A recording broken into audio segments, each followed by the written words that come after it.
Hello everyone, welcome back. आज की video के अंदर हम लोग सेकंड डेरिवेशन करने वाले हैं नील बोहर्स मॉडल की। इससे पहले we completed radius of hydrogen atom की डेरिवेशन, जिसका फॉर्मूला हमने लिखा था R is equal to 0.529 multiplied by n square, ठीक है, where n is the shell number. तो आज हम बात करेंगे कि एक इलेक्ट्रॉन की एनर्जी कैलकुलेट करने का फॉर्मूला क्या होता है, ठीक है, उसकी डेरिवेशन। ये आसान है, बहुत आसान है अगर आपने पहली वाली डेरिवेशन अच्छे से समझी हुई है, ठीक है। तो आप पहले वो देखिएगा, वो वाली वीडियो देख लीजिएगा एंड उसके बाद आप ये वाली डेरिवेशन को पढ़िएगा, आपको बहुत आसान लगेगा। अच्छा, तो शुरू करते हैं। एनर्जी ऑफ इलेक्ट्रॉन, ठीक है, यानी कि इलेक्ट्रॉन की एनर्जी हमें फाइंड करनी है।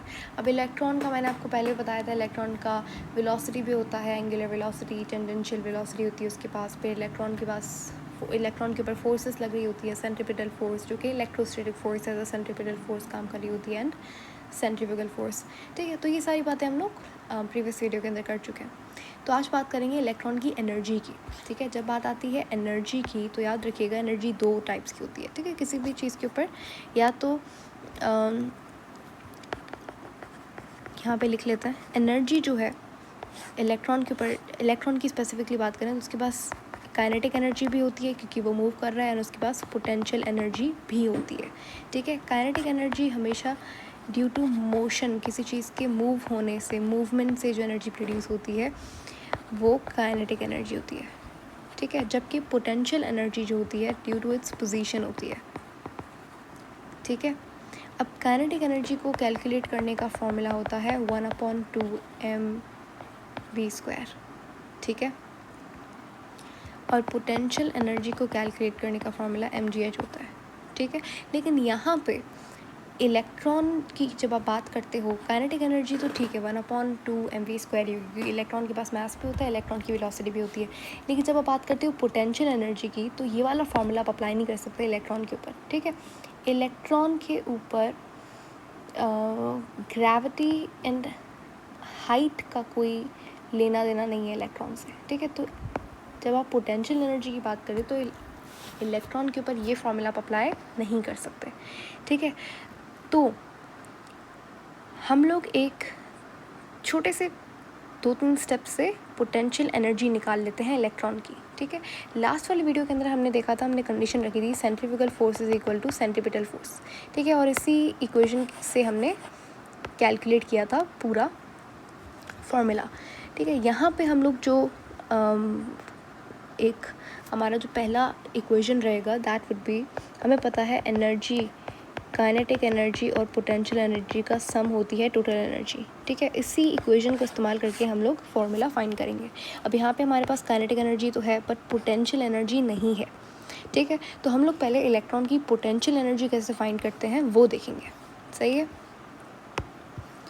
कुछ भी नहीं किया, इलेक्ट्रॉन की जब आप बात करते हो एनर्जी की, energy is the sum, total energy is the sum of kinetic and potential energy, ठीक है। अब हमारे पास यहाँ पे काइनेटिक एनर्जी है, पोटेंशियल एनर्जी हमें फाइंड करनी है, ठीक है। फाइंड करने के बाद इस इक्वेशन में रख देंगे उसका फॉर्मूला, सही है। तो हम यहाँ पे फाइंडिंग पोटेंशियल एनर्जी, ठीक है, ओके।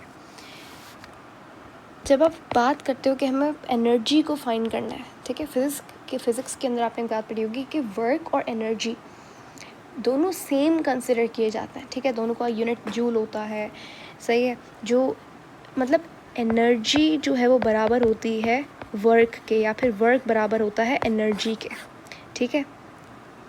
तो हम लोग यहाँ पे वर्क का फॉर्मूला इस्तेमाल करके पोटेंशियल एनर्जी फाइंड करेंगे इलेक्ट्रॉन की। कैसे करेंगे देखते हैं, बहुत सिंपल है। आपको वर्क का फॉर्मूला आता है, क्या है वर्क का फॉर्मूला? फोर्स इनटू डिस्टेंस, सही है। अब हमें पता है फोर्स, कौन सी फोर्स लगेगी यहाँ पे इलेक्ट्रॉन के केस के अंदर, कौन सी फोर्स उसे अपनी जगह पे रखती है? इलेक्ट्रोस्टैटिक फोर्स, ठीक है। और इलेक्ट्रोस्टैटिक फोर्स हमें पता है, इलेक्ट्रोस्टैटिक फोर्स कूलम्स लॉ से फाइंड करते हैं, Q1 Q2 अपॉन R², सही है। इतनी बात तो सबको पता है। और हमें पता है कि Q1 क्या होगा? Q1 होगा न्यूक्लियस के ऊपर जो चार्ज है, न्यूक्लियस के ऊपर क्या चार्ज होता है? Z into E, atomic number into electron के ऊपर जो चार्ज होता है, सही है। अगर आपको कोई चीज़ समझ में नहीं आ रही, आप प्लीज़ पीछे वाला वीडियो देख लीजिए, आपको समझ आ जाएगा कि ये Z कहाँ से आया, E कहाँ से आया। देखो Q1 Q2 है, यानी कि दो चार्जेस के बीच में दो अट्रैक्शन है। अब Q1 जो है वो न्यूक्लियस होता है, सही है, और ये जो Q2 है ये इलेक्ट्रॉन होगा। Q जो है वो चार्ज को रिप्रेजेंट करता है, यानी कि Q2 इलेक्ट्रॉन का चार्ज है। इलेक्ट्रॉन का चार्ज हमें सबको पता है, इलेक्ट्रॉन प्रोटॉन का सेम चार्ज होता है, सिर्फ इलेक्ट्रॉन का चार्ज नेगेटिव होता है, प्रोटॉन का चार्ज पॉजिटिव होता है।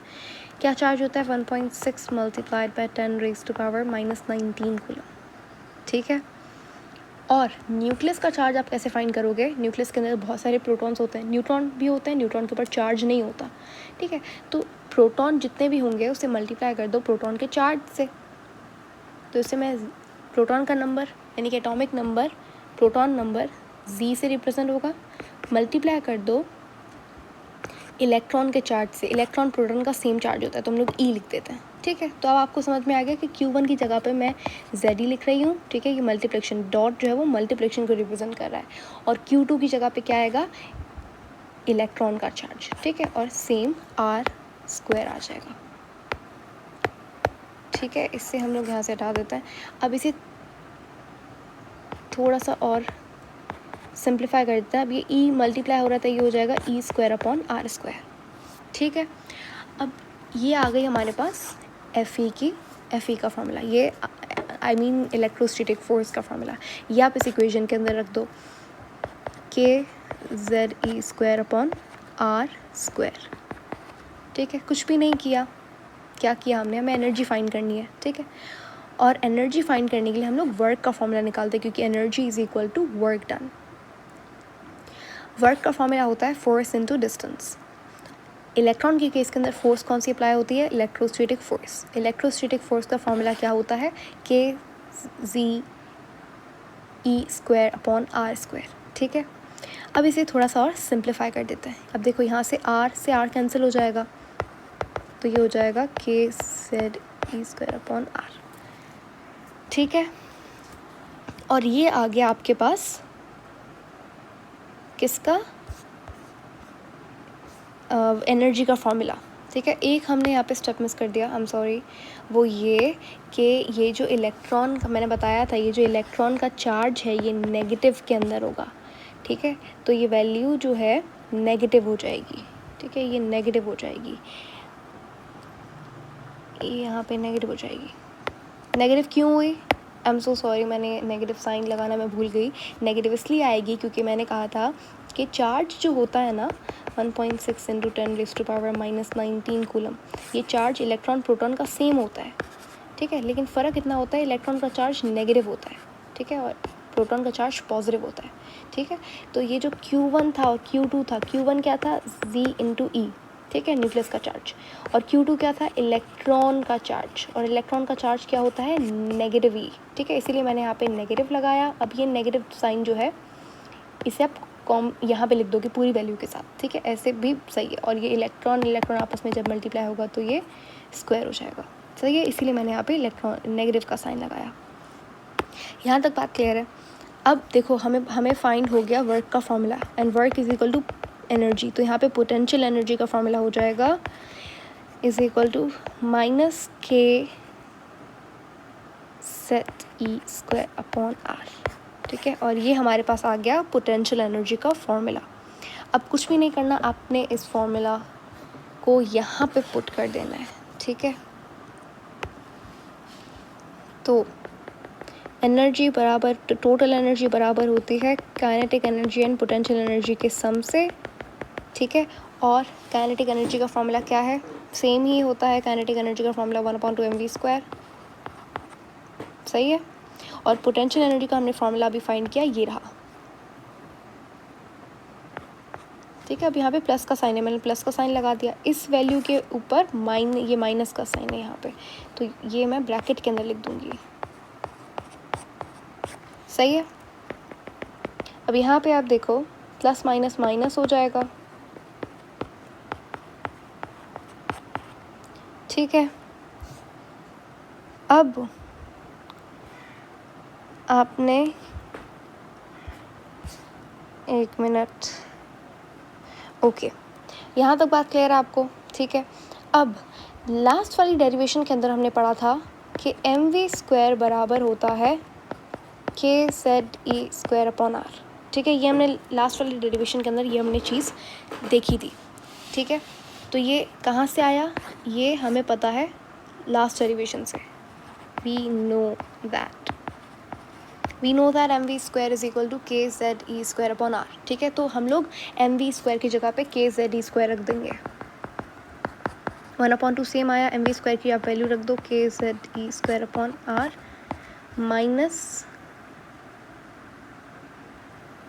माइनस ये वैल्यू आप रख दोगे सेम kze² r। ठीक है, यहाँ तक सही है, कुछ भी हमने इतना कोई मुश्किल कुछ भी नहीं किया। ठीक है, अब आप क्या करोगे? अब आप देखो ये वैल्यू और ये वैल्यू तो सेम है और ये माइनस हो रही है। ठीक है, ये पूरा 1 है 1 और ये आप देखो हाफ है। ठीक है, अब जब 1 में से आप हाफ माइनस करोगे तो पीछे आपको क्या बचेगा? हाफ वैल्यू बच जाएगी। ठीक है, तो यहाँ पे आंसर आ जाएगा। अब 1 बड़ा था, ठीक है 1, तो यहाँ पे जो वैल्यू आएगी वो माइनस की आएगी। ठीक है, क्योंकि यहाँ पे बड़ी वैल्यू के साथ माइनस लगा हुआ है, तो माइनस kze।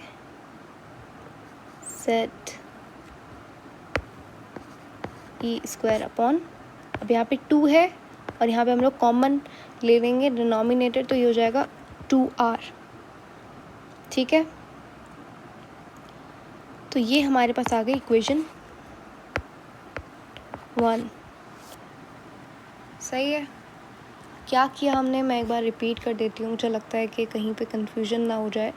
एनर्जी हमें फाइंड करनी है इलेक्ट्रॉन की। एनर्जी बराबर टोटल एनर्जी सम होता है काइनेटिक एनर्जी और पोटेंशियल एनर्जी का। काइनेटिक एनर्जी का फॉर्मूला होता है 1/2 mv², ये रहा। और पोटेंशियल एनर्जी का फॉर्मूला इलेक्ट्रॉन के केस के अंदर mgh नहीं होता। ठीक है, तो हम लोग फाइंड कर लेते हैं। हमने वर्क का फॉर्मूला इस्तेमाल करके पोटेंशियल एनर्जी फाइंड कर लिया। सही है, बहुत सिंपल तरीके से हमने सिर्फ इलेक्ट्रोस्टैटिक फोर्स की वैल्यू रखी, r से मल्टीप्लाई किया, तो आंसर आ गया -kze² r। ठीक है, अब हमारे पास काइनेटिक एनर्जी भी मौजूद है और पोटेंशियल एनर्जी भी है। अब फाइंड करते हैं एनर्जी। एनर्जी सम है काइनेटिक एनर्जी का पोटेंशियल एनर्जी का, दोनों का फॉर्मूला रख दो। काइनेटिक एनर्जी बराबर है 1/2 mv² के, पोटेंशियल एनर्जी का हमने वैल्यू यहाँ पे निकाली, ये वैल्यू माइनस की थी तो हमने ब्रैकेट के अंदर ये वैल्यू रख दी -kze² r। ठीक है, माइनस प्लस माइनस हो जाएगा, हमने ये वैल्यू सेम रख दी। अब we know that from the previous derivation कि mv² बराबर होता है, ये रहा kze² r के। ठीक है, अब आपने यहाँ पे ये वैल्यू पुट कर, ठीक है, आपके पास वैल्यू आ जाएगी mv² की ये। अब आपने mv² की वैल्यू यहाँ पे पुट कर दी। ठीक है, kze² r। सही है, अब यहाँ पे आपने क्या करना है? डिनोमिनेटर सेम करना है। सिंपल, आपने एलसीएम ले लेना है, मतलब डिनोमिनेटर सेम करना है। डिनोमिनेटर क्या हो जाएगा इनका? 2r डिनोमिनेटर हो जाएगा। ठीक है, इसको मैं सिंप्लीफाई नहीं कर रही। ठीक है, बहुत आसान है ये, आपने कुछ नहीं करना, आपने फ्रैक्शन का एडिशन सब्ट्रैक्शन जो भी हो रहा है वो कर लेना है। ठीक है, चलो मैं करके दिखा देती हूँ क्या करना है आपको। यहाँ पे आपने डिनोमिनेटर सेम ले लेना है, इसको जब आप मल्टीप्लाई करोगे क्या हो जाएगा? ये kze² 1 से मल्टीप्लाई हुआ, 2 से मल्टीप्लाई हुआ, 2r हो गया। ठीक है, और ये यहाँ पे वैल्यू सेम आ जाएगी। ठीक है, ये स्टेप क्लियर हो गया। अब आप जब इन्हें माइनस करोगे, अच्छा पहले आपने डिनोमिनेटर सेम करना है। अब ये 2r है, ये r है। ठीक है, इसे मैं मल्टीप्लाई कर दूँ 2 से। ठीक है, तो ये डिनोमिनेटर सेम हो जाएगा। चलो मल्टीप्लाई कर लो इसे, यहाँ पे आ जाएगा 2r माइनस 2k2z2e²/2r। ठीक है, क्लियर। अब आप इसे माइनस कर दो। अब बड़ी वैल्यू माइनस की है, ठीक है, तो माइनस आ जाएगा। और जब क्योंकि वैल्यू सेम है तो ये इस 2 में से ये वैल्यू माइनस होगी तो क्या आंसर आएगा? -kze²। ठीक है, देखो ना, 2ze में से z गया तो क्या बचा आपके पास? z बचा। 2e² में से e² गया तो e² बचा। ठीक है, और डिनोमिनेटर क्या आएगा आपके पास? 2r। तो अब आपको समझ में आ गया होगा, मैंने पूरा एक्सप्लेन कर दिया कि किस तरीके से ये आपके पास आया है। ठीक है, अब आपको ये फ्रैक्शन वाला जो हमने सिंप्लीफिकेशन किया है ये आई होप समझ में आ गया होगा। आगे बढ़ते हैं। यहाँ तक क्लियर है? ठीक है, कुछ भी नहीं किया हमने, पोटेंशियल एनर्जी काइनेटिक एनर्जी की वैल्यू रखी। ठीक है, वैल्यू रखने के बाद ये आपके पास इक्वेशन बनती है। mv² की वैल्यू हमने आखिरी लास्ट इक्वेशन में ये देखी थी। ठीक है, हमने इसकी mv² की वैल्यू रख दी, ये रही mv² की वैल्यू। इसे आप सिंप्लीफाई करोगे आपके पास ये आंसर आ जाएगा। सही है। अब एक और चीज़ आपने, सिर्फ एक और लास्ट आपने वैल्यू रखनी है। हमें पता है लास्ट वाली इक्वेशन हमने क्या पढ़ी थी, लास्ट में जो हमने डेरिवेशन किया था, तो लास्ट वाली इक्वेशन के अंदर हमने क्या किया था, हमें यहाँ पे आर की वैल्यू चाहिए। ठीक है, अगर आपको याद हो, अभी लास्ट वाली जब हम लोग डेरिवेशन की थी तो हमने आर की वैल्यू निकाली थी। आर का फॉर्मूला क्या था, R is equal to n² h² upon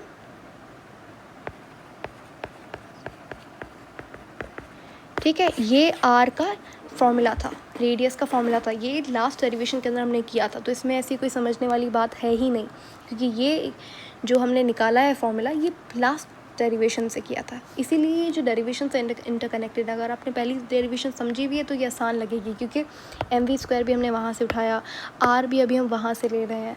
ठीक है, कुछ नहीं करना, आर की वैल्यू रख दो, आपके पास एनर्जी का वैल्यू निकल के आ जाएगा। E is equal to kZe² upon 2। R की वैल्यू क्या है, n² h² upon mZe² k4π²। ठीक है, अब ये वैल्यू डिनोमिनेटर के अंदर है, इसे सिंप्लीफाई कर दो आपका। अब कुछ नहीं करना, सिंपल मैथमेटिक्स करना है। ये यहाँ पे वैल्यू जो है वो डिवाइड हो रही है। ठीक है, इसे आप उल्टा कर दोगे, सिंपल मैथमेटिक्स। ये वैल्यू जो है ये यहाँ पे डिवाइड हो रही है, इसे आप अगर मल्टीप्लिकेशन फॉर्म में लाओगे तो ये उल्टा हो जाएगा। ठीक है, रेसिप्रोकल हो जाएगा, तो इससे ये हो जाएगा kZe², ये वैल्यू ऊपर चली जाएगी, रेसिप्रोकल हो जाएगा तो mZe² k4π²। ठीक है, और ये वैल्यू 2n² n²। ठीक है, यहाँ तक बात क्लियर है, सिंपल मैथमेटिक्स किया हमने। अब ध्यान से देखो कि ये कुछ वैल्यूज 2 बार आ रही हैं, इन्हें सिंप्लीफाई करके लिख देंगे। ये k है तो यहाँ पे भी k आ रहा है। ठीक है, और क्या है, e 2 बार आ रहा है, z है तो वो भी 2 बार आ रहा है। ठीक है, तो ये आप यहाँ पे इन्हें क्योंकि मल्टीप्लाई हो रही हैं वैल्यूज़, तो क्या हो जाएगा, -k², z का भी स्क्वायर हो जाएगा, e का पावर 4 हो जाएगा। ठीक है, m4π², नीचे वैल्यू सेम हो जाएगी 2n² h²। सही है, यहाँ तक क्लियर है। और ये आपका फॉर्मूला है एनर्जी का। ठीक है, अब यहाँ पे हमें पता है कि ये जो सारी चीज़ें हैं, ये सारी चीज़ें कांस्टेंट है। ये जो आप चीज़ें देख रहे हो, ये n को छोड़ के,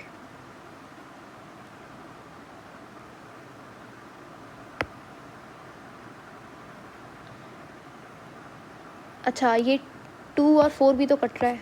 हाँ, 2 1 2 2 4, तो ये भी कैंसिल कर लो। हाँ, जो चीज़ कैंसिल हो रही है तो कैंसिल कर लो, ताकि सिंपल हो जाएगा फिर।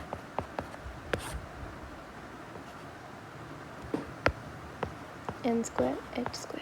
ठीक है, ये हमारा एनर्जी का फॉर्मूला आ गया। लेकिन क्या आपको ये फार्मूला याद करने की ज़रूरत है? नहीं, इसको और सिंप्लीफाई करेंगे। ये हमें पता है, ये सारी चीज़ें हमने रेडियस के फॉर्म में भी ये किया था कि हमने, हमारे पास क्या फार्मूला आया था, हमारे पास ये फार्मूला आया था।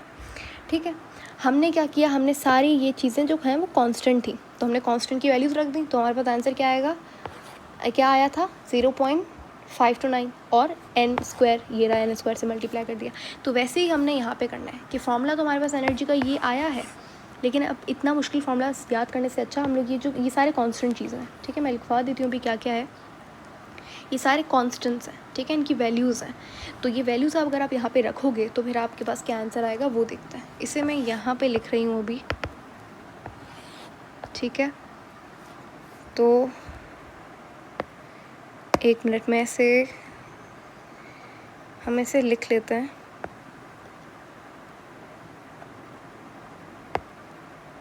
ठीक है, ये आ गई आपके पास ये वाला फॉर्मूला। ठीक है, नहीं, ये दूसरा फॉर्मूला आ गया।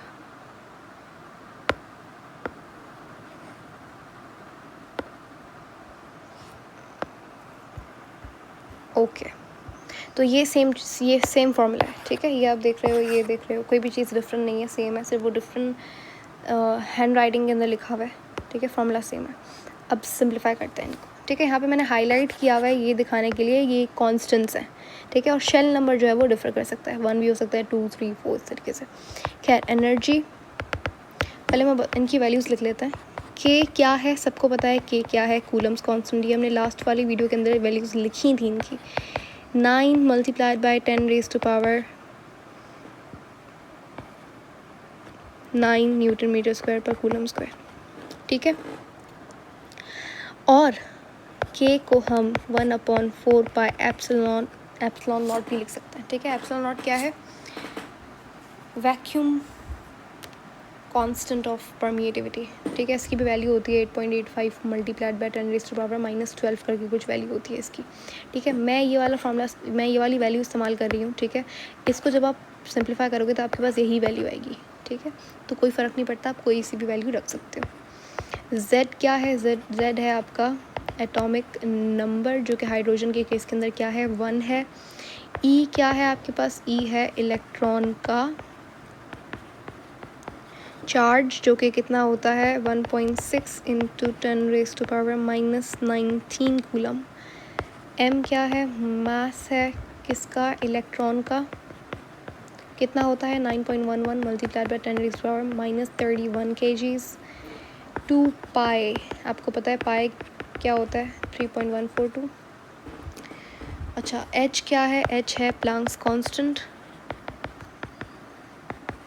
क्या वैल्यू होती है 6.625 multiplied by 10 raise to power -34 joule second. यहाँ तक बातें क्लियर है। अब इनकी कर दो कैलकुलेशन, ये सारी वैल्यूज़ जो मैंने यहाँ पे लिखी हैं ये रख दो इनमें, और आप अपना कैलकुलेटर यूज़ कर सकते हो, उससे आप इसे कैलकुलेट कर लो, आपके पास क्या वैल्यू आएगी। अब मैंने यहाँ पे कैलकुलेशन कर लिया है तो मैं डायरेक्ट वैल्यू लिख रही हूँ।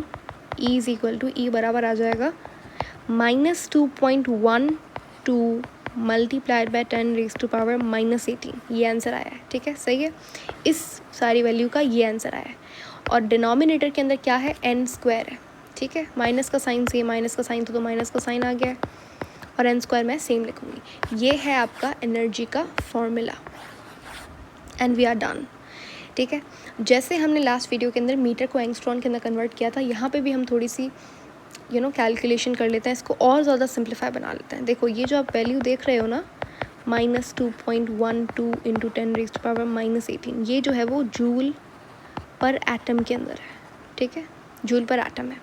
इस जूल पर एटम को अगर आप एवोगाड्रो नंबर से, यानी कि Na एवोगाड्रो नंबर से मल्टीप्लाई कर दो, ठीक है, तो ये कन्वर्ट हो जाएगा मोल पर एटम, सॉरी जूल पर एटम के अंदर। जूल पर मोल के अंदर क्या हो गया यार, जूल पर मोल के अंदर ही कन्वर्ट हो जाएगा, ठीक है।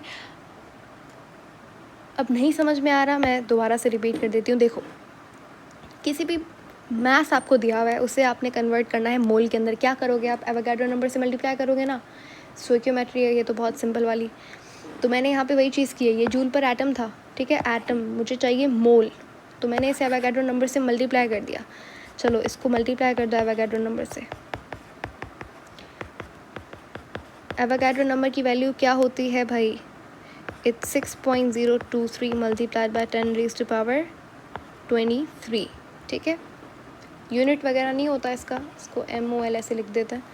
खैर, तो ये आपके पास इसे मल्टीप्लाई करोगे आप, तो आपके पास क्या आंसर आएगा, आपके पास आंसर आ जाएगा 1313000, ठीक है। ये माइनस की वैल्यू है, ठीक है, माइनस साइन मत भूलिएगा।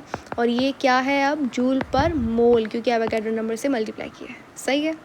अब यहाँ पे मुझे ये 3 ज़ीरोज़ को अगर मैं हटाना चाहूँ तो क्या करूँ मैं, multiplied by 10 raise to, sorry, अगर मैं इन 3 ज़ीरोज़ को हटाना चाहूँ तो मैं इसे डिवाइड कर सकती हूँ 1000 से, और यहाँ 1000 से क्योंकि मैं डिवाइड करूँगी इसे, तो ये ज़ीरो तो हट जाएंगे, ठीक है, ये ज़ीरो से ज़ीरो कट हो जाएगा, लेकिन यहाँ पे आ जाएगा किलो जूल, ठीक है। तो ये हो जाएगा 1313 मल्टीप्लाइड बाय 1/n²। ये है आपका एनर्जी का फॉर्मूला, ठीक है। तो आप ये जो वैल्यू है ना, ये वाली वैल्यू, इसे आप 3 तरीक़ों से लिख सकते हो। पहला जूल पर एटम में, दूसरा 1313000 जूल पर मोल में, और चौथा किलो जूल पर मोल में। सही है, जूल पर एटम में, जूल पर मोल में और किलो जूल पर मोल में, तीनों सही है। ठीक है, आप कोई भी लिख सकते हो, लेकिन आपके पास फॉर्मूला जो बनेगा एनर्जी का वो ये बनेगा। And that is it. ये था आपका energy of electron in n shell को कैलकुलेट करने का फॉर्मूला। सही है, इसको इस्तेमाल करके आप न्यूमेरिकल सॉल्व कर सकते हो। ठीक है, यहाँ पे एक क्वेश्चन कर लेते हैं हम।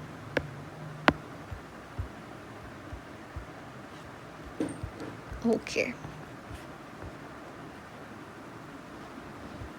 ठीक है, अब यहाँ पे कह रहे हैं solution calculate the energy of an electron. एक इलेक्ट्रॉन की एनर्जी आपने कैलकुलेट करनी है।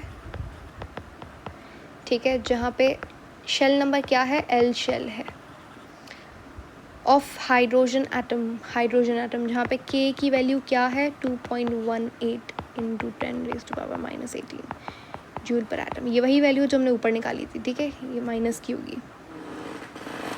सही है, तो हमें पता है।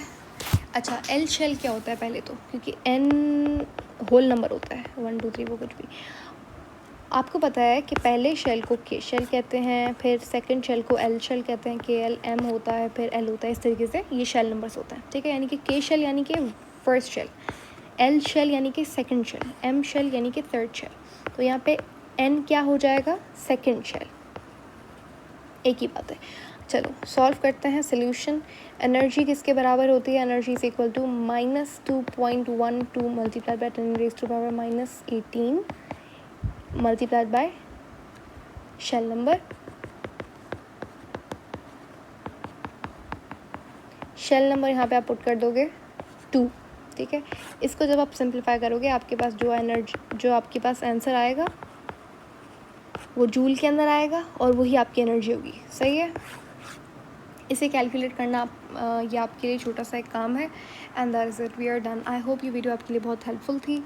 और या थैंक यू फॉर वॉचिंग। इससे बाद वाली वीडियो के अंदर हम लोग देखेंगे 2-3 और डेरिवेशंस हैं जो कि बहुत सिंपल है, बहुत ज़्यादा सिंपल है। इसके बाद है चेंज इन एनर्जी वाली डेरिवेशन, उसके बाद फ्रीक्वेंसी, और वो बहुत सिंपल है। ट्रस्ट मी, ये डेरिवेशंस बहुत लंबी थी। ये दो जो है ना, पहली वाली एक रेडियस वाली और एक एनर्जी वाली, ये थोड़ी सी लंबी है, पर इनके बाद वाली जो डेरिवेशंस है वो बहुत आसान है। कुछ भी नहीं करना, ये सेम फार्मूला अप्लाई करना है और थोड़ा सा कुछ 1 लेटर आप और ऐड कर दोगे और आपके पास वो डेरिवेशन हो जाएगी। ठीक है, और उससे अगली वाली डेरिवेशन में भी आप थोड़ी सी चेंज लाओगे तो आपके पास, मतलब ये अगर आपने अच्छे से समझ ली ना एनर्जी वाली डेरिवेशन, तो आपको अगली दो जो डेरिवेशंस है ना वो बहुत आसान लगेगी। ठीक है, see you in the next video. Until then take care. Thank you so much for watching.